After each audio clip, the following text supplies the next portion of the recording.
지금도 살아계십니다. 오늘 설교의 이 주제는 성령 충만으로 하나님의 임재를 누려라입니다. 아까도 제가 선포했지만은 지금도 하나님은 살아계시고 영원토록 우리와 함께 하십니다. 약속하셨습니다. 히브리서 13장 8절에 있는 말씀, 예수 그리스도는 어제나 오늘이나 영원토록 동일하시니라. 이 말씀을 믿는 오늘이 되기를 원합니다.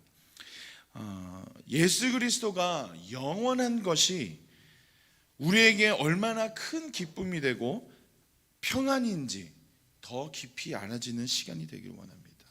영원한 기쁨, 영원한 사랑, 영원한 감사, 영원한 소망. 우리 하나님은 다 영원하시더라고요. 세상의 흑암의 것들은 다 썩어 없어지는데 하나님은 영원하시더라고요. 다 모든 것이. 그래서 성령 충만은 하나님의 이 영원한 기쁨, 소망, 사랑, 감사가 삶 가운데 계속 드러나는 것이 성령 충만이에요. 우리가 예배 드리러 올 때와 갈 때가 마음이 다른 것 우리 다 경험하고 있어요. 왜 그럴까요? 성령께서 죄를 깨닫게 하시고 회개케 하시고 부활로서 예수 그리스도의 주되심이 선포가 되니까요. 어떤 일이 일어납니까? 혼미되어졌던 것들이 떠나가는 거예요.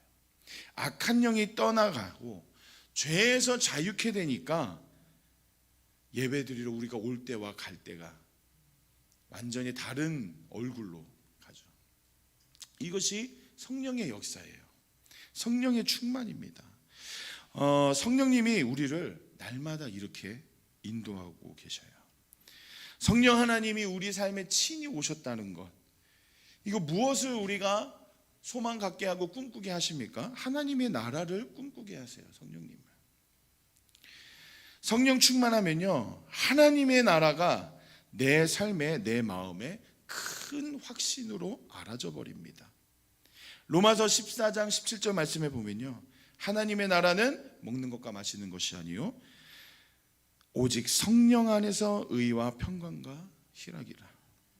하나님 나라는 성령께서 주시는 믿음으로 의롭다함을 얻어서 평안 가운데 예수 그리스도로 인하여서 기쁨으로 사는 삶, 이것이 성령 충만이에요. 근데 이 기쁨은 말씀에 순종했을 때 알아지더라 이거예요. 죄에서 자유케 됐을 때 진짜 알아진다는 거예요. 이 세상에 줄 수 없는 이 기쁨이 우리 가운데 충만해지길 원합니다. 그러니까 이 땅에 우리가 육을 갖고 사는 상황에서도 하나님의 나라를 우리가 경험케 되는 거예요.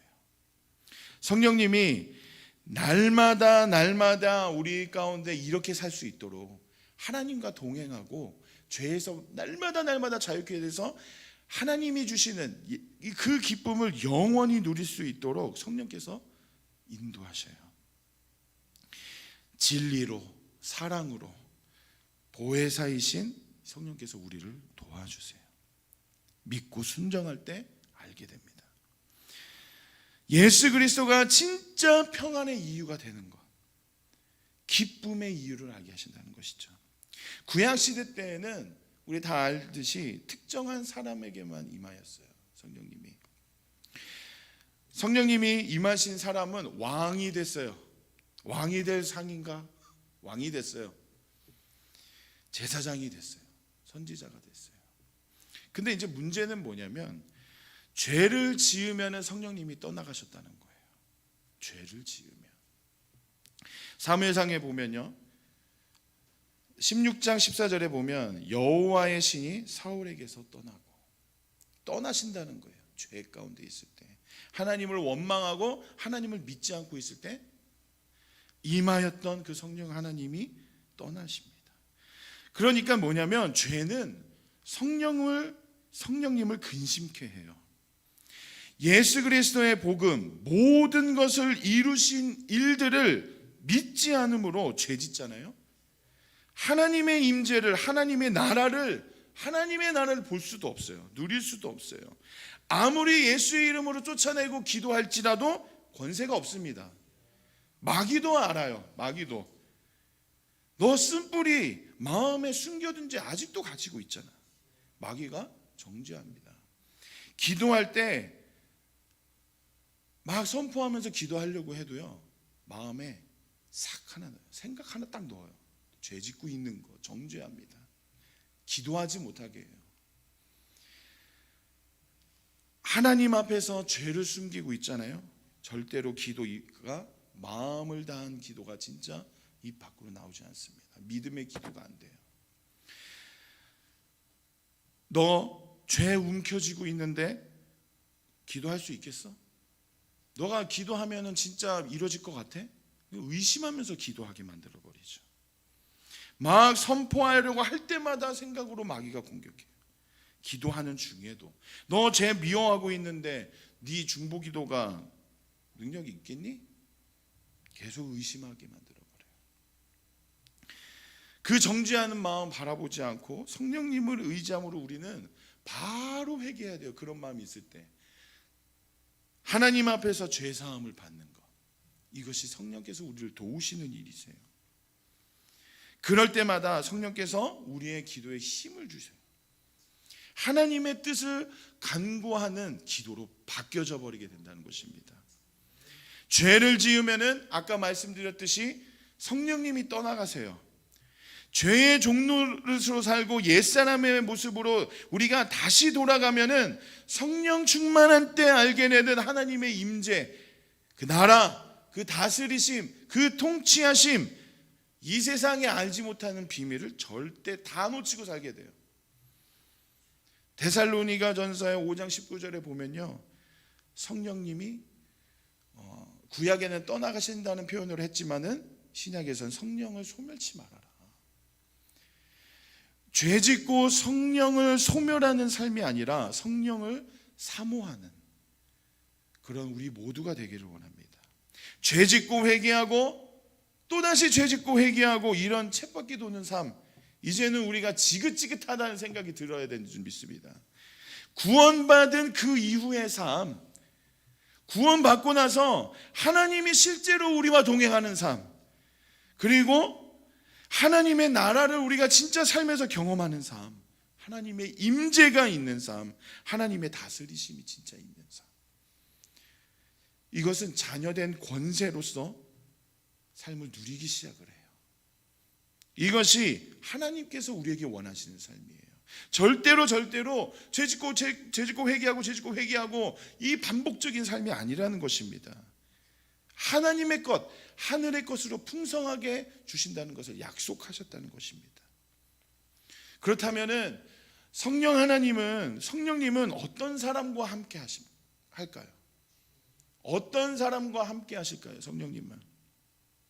성령님은 예수 그리스도를 주인으로 믿는 모든 사람에게 내주하고 계셔요. 저와 여러분이 예수 그리스도를 주인으로 믿고 계시기 때문에 이 시간도 우리와 성령께서 함께하고 계십니다. 사도행전 2장 38절에 보면요, 베드로가 가로되 너희가 회개하여 각각 예수 그리스도의 이름으로 침례를 받고 죄사함을 얻으라. 그리하면 성령을 선물로 받으리니. 우리 모두 예수 그리스도를 나의 주 나의 하나님으로 믿으시지요? 아멘. 아멘입니다. 성령께서 우리 안에 내주하고 계셔요. 저 멀리 계시는 것이 아니에요. 우리가 막 감정적으로 뭔가 뜨겁게 기도할 때만 그런 게 아니에요. 뜨겁게 찬양하고 뜨겁게 찬양하지 않더라도 그런 거와 상관없이 예수를 주를 믿는 자는 성령께서 함께 하고 계셔요. 어쩔 때만 계시는 게 아니에요. 매일매일 영원토록 함께 하고 계셔요. 우리가 일상생활에서 말하고 있을 때에도, 대화하고 있을 때에도, 혼자 있을 때에도, 일을 할 때에도, 자녀와 대화할 때에도, 부부 관계 안에서도 성령님이 함께하고 계셔요. 우리 지난주 그 다음 세대들과 이제 모임을 갔는데, 너희들 동행이 뭐라고 생각하니? 했더니 예수님이 나와 동행하신다라는 거 어떻게 생각하니? 했더니 이제 지식적으로는 알고 있더라고요. 근데 하나님이 멀리 계셔서 너희들을 저기 있고 하나님 이렇게 멀리서 보는 거라고 생각하니? 아니면은 진짜 삶에서 옆에서 진짜 살아계신 것을 진짜 보이면서 산다라고 동행하신다라고 하면 어떨 것 같니? 진짜 예수님이 옆에 계셔서 계속 바라보고 계시고 함께 하고 계시고 너가 얘기하는 거를 듣고 계시고 밤중에서도 혼자 있을 때에도 함께 계신다고 하면 어떨 것 같니? 라고 물어보니까 애들이 겁을 먹더라고요. 너무 무섭대요. 죄 가운데 있으면 무서운 거고 찔림이 있는 거고 말씀에 순종하면서 살면은 예수님이 함께 하신다는 것이 기쁨인 거고. 그러니까 이럴 정도 진짜 그냥 멀리에만 계시는 것이 아니다. 진짜 내 안에 살아 계시는 것이다. 무서워하지 마십시오. 네, 우리가 그의 말씀에 순종함으로 기쁨으로 예수님과 동행하는 우리가 되어야 되는 줄 믿습니다. 그러니까 성령님은 우리 안에 계셔요. 우리 안에 계셔요. 요한복음 14장 16절과 17절을 우리 함께 읽도록 하겠습니다. 요한복음 14장 16절과 17절 말씀입니다.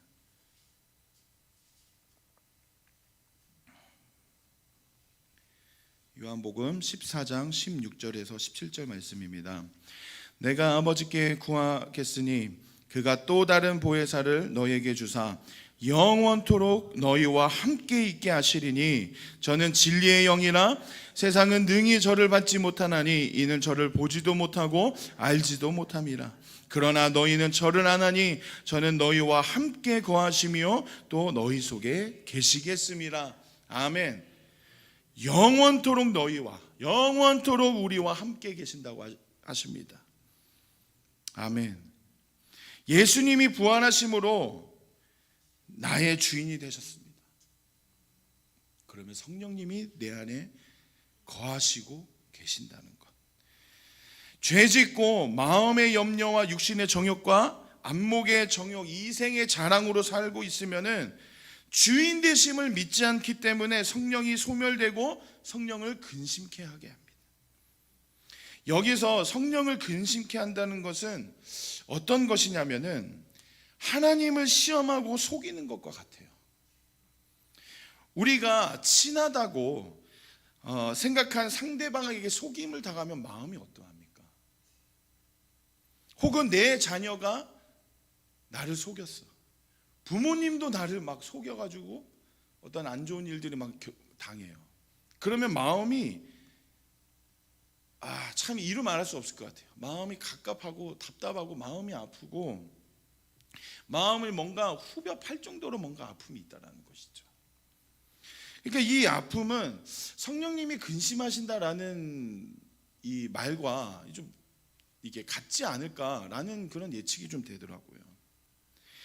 사도행전 5장 3절에 보면요, 아나니아와 삽비라 얘기가 나옵니다. 베드로가 가로되 아나니아야 어찌하여 사단이 네 마음에 가득하여 네가 성령을 속이고 땅값 얼마를 감추었느냐. 5장 9절에 또 보면요, 베드로가 가로되 너희가 어찌하여 함께 깨하여 주의 영을 시험하려 하느냐 보냐.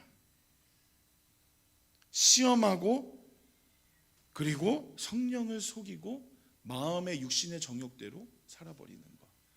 성령께서 근심하신다라는 것은 성령님도 똑같이 우리가 아까 말씀드렸던 것처럼 마음이 답답하고 내가 진짜 속임을 당했을 때, 배신을 당했을 때 느끼는 것과 똑같이 성령님도 아파하신다는 것이죠. 사단은 내 안에 계시는 성령을 시험케 하고 속이게 해요. 예수님도 속인 자예요. 마귀는 예수님도 시험하는 자예요. 하나님을 시험하고 하나님을 속입니다. 하나님이 나의 주인이 되셨는데 성령님이 내 안에 계시는데 죄짓고 염려하고 정욕대로 사는 것, 하나님을 속이고 시험하는 것과 같습니다. 우리의 마음을 관찰하시는 하나님 앞에서, 다 아시는 하나님 앞에서 우리는 절대로 감출 필요가 없어요. 우리의 현재, 과거, 미래에 있는 모든 죄를 영원히 속죄하셨기 때문이에요. 나의 과거에 묵혀두었던 쓴뿌리 같은 죄, 하나님이 다 알고 계셔요. 우리는 하나님 앞에서 내 의로 지었던 죄들 다 있어요. 내 오름으로 정죄하고 판단했던 죄들, 과거일지라도 감히 우리는 하나님 앞에서 하나님을 속이면 안 됩니다. 하나님을 시험하면 안 돼요. 믿는다 하면서 하나님을 속이는 것, 성령을 시험케 하는 것, 주의 영을 속이는 것, 우리는 절대로 하면 안 됩니다. 우리는 감추지 말아야 돼요. 죄로 인한 마음의 찔림이 있다면 성령님이 그거 회개하라. 진리의 영으로 자유케 되어라. 포로된 것에서 자유케 되어라. 눈먼 것을 뜨게 해라. 이때가 하나님의 능력이 나타날 때입니다. 진짜 회개할 때 하나님의 능력을 경험하게 돼요. 누가복음 4장 18절에 보면요, 주의 성령이 내게 임하셨으니 이는 가난한 자에게 복음을 전하게 하시려고 내게 기름을 부으시고 나를 보내사 포로된 자에게 자유를, 눈먼 자에게 다시 보게 함을 전파하여 눌린 자들을 자유케 하고. 성령이 내게 임하셨으니, 성령께서 역사하시는 삶이 바로 이러한 삶입니다. 이것이 하나님의 나라의 시작이에요. 하나님의 다스리심과 하나님의 통치하심이 이 성령을 통해서 우리의 삶 가운데 이루십니다. 성령의 충만함으로 하나님의 능력을 경험케 되어 의와 평강과 희락으로 누려지는 삶이 되기를 우리 모두 축복하며 나아갑니다. 그래서 우리는 반드시 성령 충만을 받는 것이 옵션이 아니에요. 절대적으로 우리는 예수를 주라 시인했기 때문에 성령의 충만함을 받아야 돼요. 이것은 우리가 날마다 매일매일 간구해야 됩니다. 사도행전 4장 8절에 보면 이에 베드로가 성령이 충만하여 가로되, 4장 31절에 빌기를 다음에 모인 곳이 진동하더니 무리가 성령이 충만하여, 사도행전 7장 55절에 스데반이 성령이 충만하여, 성령이 충만하여. 초대교회 시대의 사도와 성도들은 회개하고 부활의 주님을 믿고 성령을 충만을 받은 것밖에 없어요. 예수 그리스도를 주인으로 믿는 모든 자들은 성령의 충만을 받아야 됩니다. 그리고 성령 충만은 예수를 나의 주인으로 믿음으로써 죄에서 승리케 되는 것이 성령 충만이에요. 믿는다 하면서도 죄의 모습으로, 죄의 종로로 산다는 건 성령 충만 아닙니다. 그러나 죄에서 승리하고 있다. 혼자 있을 때도 승리하고 있고, 내가 일하는 중에서도 성령님을 의지하며 붙들며 나아가고 있다. 예수를 계속 질그릇인 내가 깨짐으로 예수가 보배 되심으로 드러나고 있다. 성령이 충만해요. 그러므로 성령 충만의 결과는 예수 그리스도의 통치, 능력, 왕되심, 주되심이 선명해지는 것입니다.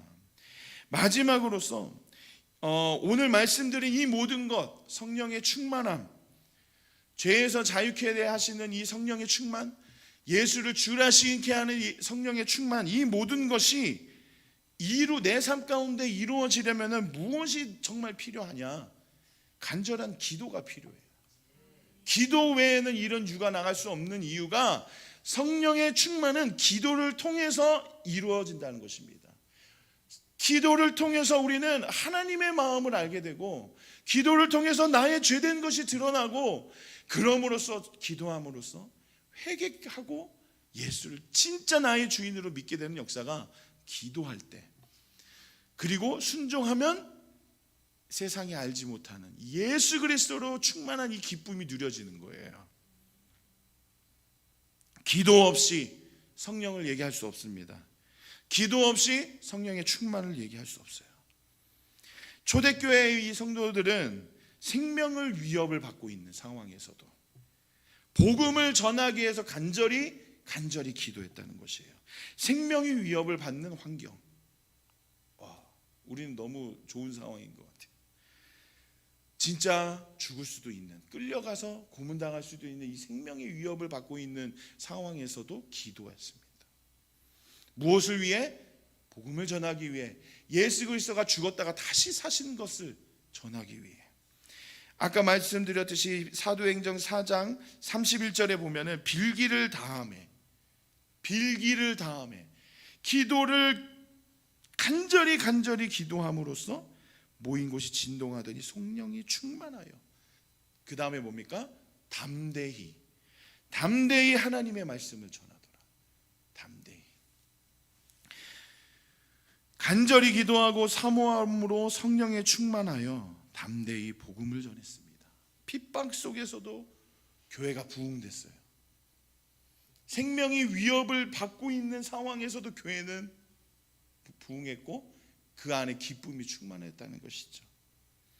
이 부흥은 교회의 역사가 그것을 증명하고 있습니다. 저는 문득 그 고민이 좀 들었었습니다. 기도하면서 이제 고민이 들었던 것은 하늘교회가 이 복음을 진짜 강력하게 전하고 죄에 대한 회개와 간증들이 있는데 왜 부흥이 더디 오는 것일까? 왜 진짜 한 번의 삶이 변할 수가 있는데 왜 변하지 않을 것인가? 막 그런 고민이 들더라고요. 최근에 에즈버리의 그 부흥에 대해서 참 목사님들이 유튜브에 보면 엄청나게 많이 얘기하시는데, 그 부흥의 시작은 뭐였냐면 다른 거 없었습니다. 한 명이 회개했을 때입니다. 한 명이 회개했을 때. 그럴 때에 기도하는 자들이 모여지고 회개하고 자복하고, 내가 자녀들을 혹은 부모를, 이웃을 사랑하지 않은 것에 대해서 회개하고 하나님을 사랑하지 않은 것에 대해서 회개했을 때에 그 부흥이 시작됐다고 하더라고요. 우리 영상으로 많이 봤었던 하디 선교사님의 부흥도 무엇부터였습니까? 회개부터였습니다.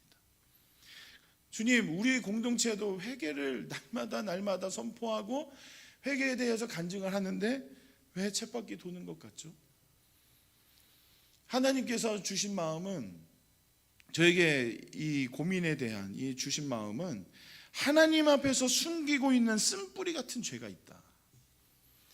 오랫동안 묵혀둔 것, 이것만큼은 하나님 앞에서 내 손에 쥐고 있어야 되는 이 죄의 것들. 성령님이 내주하고 계시는데도 성령을 속이고 주의 영을 시험하면서도 아직도 나는 믿으면서 죄를 갖고 있는 모습들, 믿는다고 하면서도 내 생각, 내 의로 회개 안 하는 것들, 견고한 진들이죠. 여전히 나는 사람을 보면서 정죄하고 판단하는 모습들, 사랑하지 않고 있는 모습들, 예수를 주라 믿지 않는 이 모든 이 죄악된 모습들이 숨기고 있다는 거예요. 마음 한편에 하나님 앞에서 회개하는 것, 이것은 하나님 입장에선 너무나도 중요한 일이에요. 하나님의 일하심이, 하나님의 살아계심이 진짜 우리 삶 가운데 이루어지길 원하시는데, 그것은 회개부터가 진짜, 요것 회개하고 요것은 회개 안 해놓고 그냥 놔두고 그 감정 그대로 놔두고 있고, 이거는 이제는 절대로 우리 삶 가운데 그리고 우리 공동체 안에서 틈을 보이지 않아야 됩니다. 이 한 부분 남겨두고 있는 거요, 마귀에게 틈 보이는 거예요. 마귀가 허용하게끔 계속 들락날락 하게끔 놔두는 거예요, 통로를. 이거 하나님이 놔두면요, 이거 안 믿는 거. 믿는다는 것은 이것마저도 성령께서 조명하시면 회개해야 되는 거예요. 그러면은 진짜 능력을 알게 돼요. 그럼으로써 죄에서 승리하잖아요. 예수 그리스도로 인한 이 기쁨, 이 복음의 강력함을 더 알게 돼요. 기쁨이 더 알게 돼. 기쁨이 충만할 수밖에 없어요. 죄에서 자유케 되는 것이 얼마나 큰 일인지, 그 어떠한 사람도, 그 어떠한 세상의 지식도 우리의 죄를 자유케 한 것이 하나도 없다는 것이죠. 예수 그리스도의 복음밖에 없는 줄 믿습니다. 출애굽기 17장 7절 말씀에 보면요, 이스라엘 백성들이 원망하고 다시 애굽으로 돌아가게 해두지 왜 여기로 끌고 왔냐, 하나님 앞에서 원망하고 있을 때 하나님이 그 말씀을 다 듣고 계셨어요. 다 듣고 계셨죠. 바위 위로 바위로 쳐서 물이 나오게 하고 만나를 먹이시고 다 원망한 대로 다 들어주셨어요. 근데 그 원망의 소리를 다 듣고 계셨는데 출애굽기 17장 7절에 보면요, 그가 그곳 이름을 맛사라 또는 무리바라 불렀으니 이는 이스라엘의 자손이 다투었으며 또는 그들이 여호와를 시험하여 이르기를 여호와께서 우리 중에 계신가 아닌가 하였음이더라. 계신가 아닌가 하였음이더라. 계시는지 안 계시는지 원망함으로 염려함으로 죄 가운데 살고 있으니까 눈에 보이는 것대로 살아버리니까, 아니 이전에 이집트의 애굽의 그 종로를 뗐던 모습으로 우리를 끌고 가지 왜 여기까지 나오게 해서 이 고생을 하게 하냐. 하나님이 계시는지 안 계시는지 알지도 못한 이 고백을 하는 것을 하나님이 다 듣고 계셨어요. 하나님 앞에서 우리가 이 쓴뿌리 같은 죄들, 움켜진 이 죄들을 회개치 않는 것, 하나님이 우리 안에 계시냐 안 계시냐 시험하는 거예요. 예수를 주라 믿는 자들은 성령이 아까 말씀드렸듯이 우리 안에 계셔요. 우리 안에 계심을 믿기 때문에 우리는 성령의 인도함을 따라 진짜 사랑의 그 책망을 받아 회개해야 됩니다. 그것이 하나님의 살아계심을 믿는 거예요. 하나님이 지금 우리와 함께 하심이 부활로서 확증된 것 아닙니까? 우리가 성령의 충만함으로 주의 영을 시험치 않는 오늘 이 시간 되기 원합니다. 이 시간 우리 기도하겠습니다. 우리의 인생을 다 아시는 하나님 앞에서 꺼내지 않는 움켜진 이 쓴뿌리의 죄들을 회개하십시다. 마귀의 이 통로들, 마귀가 들락날락하는 이 통로를 회개로서 자유케 되십시다. 성령께서 인도해 주십니다. 회개함으로 우리가 죄에서 자유케 되기를 원합니다. 죄에서의 자유를, 기쁨을 누리십시다. 하나님의 임재를 누리십시다. 영원한 나라, 하나님의 나라와 다스리심을 우리 삶 가운데 진짜 이루어지는 이 하늘교회 공동체 가운데 이루어지는 주님 그 부흥을 우리 가운데 우리 먼저 나부터 아버지여 진짜 순종함으로 부흥이 일어나게 하여 주시옵소서. 모든 죄들, 과거부터 모든 믿지 않음으로 지었던 죄들 다 회개케 되는 역사가 오늘 이 시간이 있기를 원합니다. 우리 주여 세 번 외치고 성령을 따라 우리 기도하며 나아가십시다. 주여.